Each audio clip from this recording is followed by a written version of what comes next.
হালিম হালিম শেষ রমজানে ইফতার করব হালিম দিয়ে।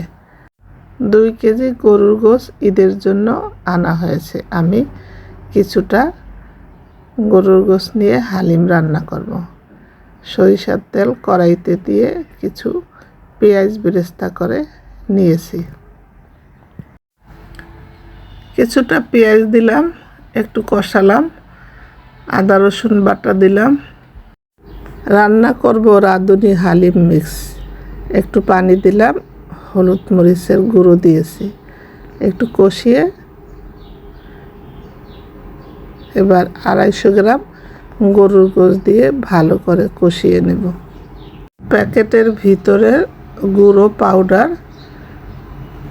ফুটন্ত গরম পানি অল্প অল্প করে দিয়ে ভালো করে মেখে আধা ঘন্টার জন্য ঢাকনা দিয়ে রেখে দেব।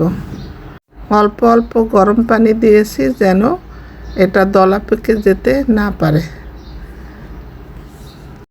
ঢাকনা দিয়ে এটা এক সাইডে রেখে দিয়েছি। এবার গরুর গোশত কষানো হয়েছে। প্যাকেটের গুঁড়ো মশলাটা পুরোটাই দিয়ে দিয়েছি আর দিলাম গরম পানি 1 মগ 2 মগ, একটু নেড়ে চেড়ে আরও 1 মগ দিয়েছি।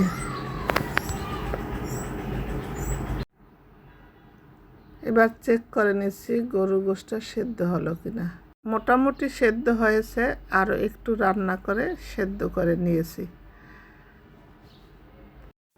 ভিজিয়ে রাখা হালিম মিক্স এবার গরুর গোশত এবং ঝোলের সাথে মিশিয়ে দিচ্ছি আস্তে আস্তে করে, যেন দলা পেকে না যায়।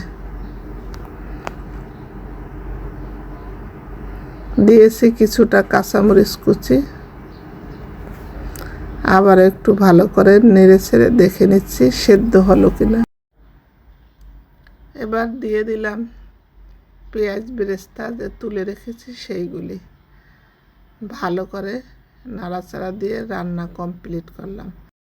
খাওয়ার জন্য হালিম প্রস্তুত করে নিচ্ছি।